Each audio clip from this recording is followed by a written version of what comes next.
เบิ่งข่าวนี้กันก็แล้วกันครับนี่ก็ถึงกับขนลุกพี่น้องครับขนลุกย้อนอีหยังพระรับบาตรให้พรผู้ใดที่จังหวัดลำปางมาเบิ่งครับ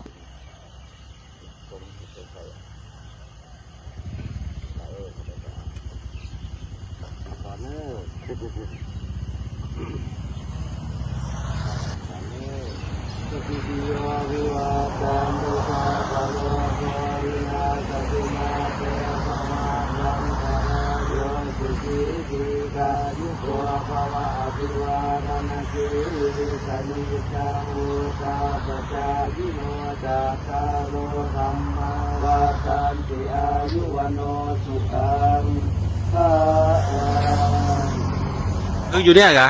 แล้วปากกาอยู่ไหนตอนนั้น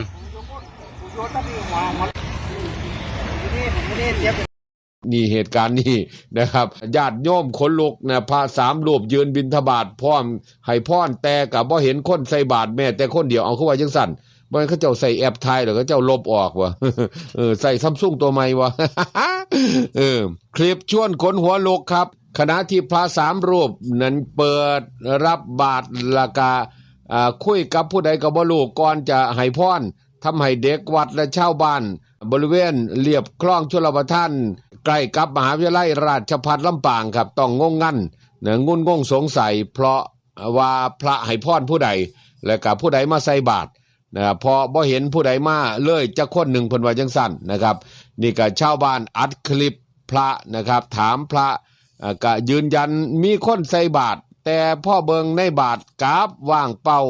เชื่อว่าเป็นดวงวิญญาณที่เสียชีวิตบริเวณนี้ล่ะเพราะเคยมีคนมาเจอคือกันแต่เห็นเป็นภาพพลังล่างๆเท่านั้นนะครับพระอธิการนิตะคูโนเจ้าอาวาสวัดสันป่าตึงวนารามได้ว่าช่วง 6 โมงครับของเมื่อวานนี่ครับ26กันยายน2568นะครับออกบิณฑบาตพร้อมกับพระลูกวัด2รูปลากระทั่งไปเห็นครอบครัวพ่อแม่ลูกมาล่อใส่บาตรพะนะท่านยอมรับว่าพ่อได้ยินญาติโยมถามว่าหลวงพ่อรับบาตรแล้วก็ให้พรผู้ใดก็ถึงกับอึ้งพอขนลุกคือกันเพิ่นว่า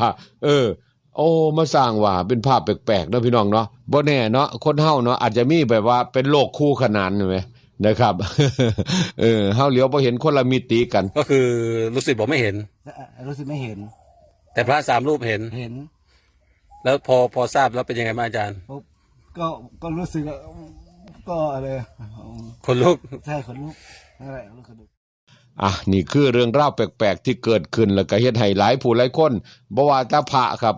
โยมก็แฮงขนหัวลุกคักคนต่อไปอีกจักข่าวนึงก็นะครับนี่ก็เด้งตำรวจจราจรก่อนเกษียณอีกบ่กี่มื้อเพิ่นว่าล่ะย้อนหยังเนาะบาดที่นี่เด้งตำรวจจราจรเชียงใหม่เส้นปมคลิปตบทรัพย์นักท่องเที่ยวเผยจะเกษียณอีกบ่กี่มื้อแล้วจากกรณีตำรวจจราจรเชียงใหม่ตบทรัพย์นักท่องเที่ยวครับโดยมีประชาชนแอบถ่ายคลิปเอาไว้ก่อนนำมาโพสต์ลงโซเชียลโดยระบุว่านะครับตำรวจจราจรเรียกรับเงินจับนักท่องเที่ยวชาวต่างชาติย่านในบาซ่าเหตุเกิดเมื่อวันที่24กันยายน2568นะครับบ้าเกมเลยที่นี่เบิดแล้วเกียรติยศชื่อเสียงสร้างมาตลอดเวลาการทำงานล่าสุดเมื่อวานนี่ครับ26กันยายน2568พลตำรวจตรียุทธนาแก่นจันทร์ผู้บังคับการตำรวจภูธรจังหวัดเชียงใหม่ได้สั่งตั้งคณะกรรมการสอบสวนข้อเท็จจริงและมีคำสั่งให้ตำรวจจราจรดังกล่าวไปปฏิบัติราชการที่สปก.ภูธรจังหวัดเชียงใหม่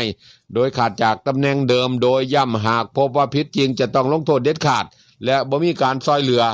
ทั้งนี้ครับมีรายงานว่าตำรวจจราจรนายดังกล่าวนั้นอีกทั้งบ่กี่มือแล้วก็จะเกษียณอายุราชการแล้วแต่ก็มาโดนเรื่องดังกล่าวทรงท้ายเพิ่นว่าสำหรับหนังสือคำสั่งของพลตำรวจตรียุทธนาแก่นจันทร์ผู้บังคับการตำรวจภูธรจังหวัดเชียงใหม่ได้ระบุสั่งตั้งคณะกรรมการสอบและก็มีคำสั่งครับให้ปฏิบัติราชการที่สปก.ภูธรจังหวัดเชียงใหม่โดยขาดจากตำแหน่งเดิมจากกรณีที่ปรากฏภาพใช่ใครตำรวจจราจรในโลกโซเชียลมีเดียมีเป็นคำสั่งที่322/2568เรื่องให้ข้าราชการไปปฏิบัติราชการศูนย์ปฏิบัติราชการตำรวจภูธรจังหวัดเชียงใหม่อ้างถึงคำสั่งกลุ่มงานจราจรตำรวจภูธรจังหวัดเชียงใหม่ที่5/2568เรื่องแ แต่งตั้งคณะกรรมการตรวจสอบข้อเท็จจริงกรณีเมื่อวันที่24กันยายน2568ได้ปรากฏภาพบุคคลแต่งกายคล้ายเจ้าหน้าที่ตำรวจจราจรในสื่อโซเชียลมีเดียโดยตามภาพมีลักษณะคล้ายกำลังยื่นสิ่งของครับบางอย่างให้แก้กันนะซึ่งก็เป็นพฤติกรรมในลักษณะบ่ควรนะครับบ่ควรในการปฏิบัติหน้าที่อันอาจจะเกิดความเสียหายแก่ทางราชการนั่นนะเพื่อให้การตรวจสอบข้อเท็จจริงเป็นไปด้วยความเรียบร้อยครับอาศัยอำนาจตามความในมาตราบัญญัติตำรวจแห่งชาติพ.ศ. 2565ครับและก็ระเบียบสำนักงานตำรวจแห่งชาติว่าด้วยการสั่งให้นายตำรวจจราจรดังกล่าวตำแหน่งรองสารวัตรจราจรผู้ใดเชียงใหม่ไปปฏิบัติราชการที่สปก.ภูธรจังหวัดเชียงใหม่โดยขาดจากตำแหน่งเดิมจนกว่าจะมีคำสั่งเปลี่ยนแปลงโอ้เป็นตาหน่ายเนาะผู้บังคับการตำรวจภูธรจังหวัดเชียงใหม่สั่งตั้งคณะกรรมการสอบข้อเท็จจริงโดยด่วนเลยหากพบว่าผิดจริงจะลงโทษอย่างเด็ดขาดและก็บ่มีการซอยเหลือแน่นอนเพิ่นว่าโอ้สิเกษียณแล้วเนาะโอ้ยเนาะจังแม่นมาพลาดตอนท้ายคือจังว่าไปเบิ่งข่าวนี้ครับรวบช่างแสบลักของลูกบ้านครับถูกจับหนีบ่ยอมสดใสตามที่ตกลงมาเบิ่งข่าวนี้27กันยายน2568ตำรวจสอบสวนกลางหรือว่า CIB ครับโดยกองบังคับการปราบปรามการกระทำความผิดเกี่ยวกับอาชญากรรมทางเศรษฐกิจร่วมกันจับกลุ่มนายนิวัฒน์อายุ38ปีผู้ต้องหาตามหมายจับศาลอาญากรุงเทพใต้ที่334/2568ลงวันที่19กันยายน2568ซึ่งต้องหาว่ากระทำความผิดฐานลักทรัพย์นะครับโดยสามารถจับกลุ่มได้ที่บริเวณทางเดินภายในบริษัทแห่งหนึ่งในพื้นที่หมู่ที่3ตำบลบึงบอนอำเภอหนองเสือจังหวัดปทุมธานีสืบเนื่องมาจากเจ้าหน้าที่ตำรวจเพิ่นได้จับกลุ่มผู้ต้องหาที่มีพฤติการเกี่ยวข้องกับการลักทรัพย์และหลบหนีไปบ่ยอมสดใสเงินกับคู่กรณีโดยเจ้าหน้าที่ตำรวจก็ได้ทำการสืบสวนพบว่านายนิวัฒน์นี่ครับผู้ต้องหาตามหมายจับศาลอาญากรุงเทพใต้ที่334/2568ลงวันที่19กันยายน2568ในความผิดฐานลักทรัพย์มีการปรากฏตัวอยู่ในบริเวณที่ทุ่ง2ห้องกทมโดยเจ้าหน้าที่ตำรวจชุดจับกุมจึงได้ลงพื้นที่หาเบาะแสจนพ่อนายนิวัฒน์เนี่ยครับทำงานอยู่ในบริษัทแห่งหนึ่งเจ้าหน้าที่ตำรวจจึงได้แสดงตัวเข้าจับกุมนายนิวัฒน์โดยจับกุมได้ที่บริเวณบริษัทแห่งหนึ่งในพื้นที่หมู่ที่3ตำบลบึงบอนอำเภอหนองเสือจังหวัดปทุมธานีจากการสอบสวนเบื้องต้นพบพฤติการในคดีของนายนิวัฒน์มีการกระทำความผิดเกี่ยวกับการลักทรัพย์ที่เมื่อปี2567นายนิวัฒน์เคยเป็นสร้างในคอนโดแห่งหนึ่งต่อมามีผู้เฒ่าใส่งานตู้เซฟภายในห้องพักนำเงินใส่ไว้ในตู้เซฟโดยผู้เฒ่ากะบ่ได้มีการแก้ไขรหัสตู้เซฟใส่รหัสเดิมและก็ตู้เซฟมีปัญหาเปิดบ่ได้ผู้เฒ่าจึงได้แจ้งให้ช่างมาซ่อมต่อมานายนิวัฒน์เป็นสร้างเข้ามาซ่อมตู้เซฟให้ครับแต่ก็หลังจากซ่อมเสร็จปรากฏว่าเงินหายไปส่วนหนึ่งครับแต่ก็ยังบ่แน่ใจว่าหายจริงหรือว่าเข้าใจผิดในยอดเงินหลังจากนั้นครับต่อมาผู้เฒ่าก็ได้มาเปิดตู้เซฟอีกเทื่อนึงปรากฏว่าเงินหายไปอีกส่วนหนึ่ง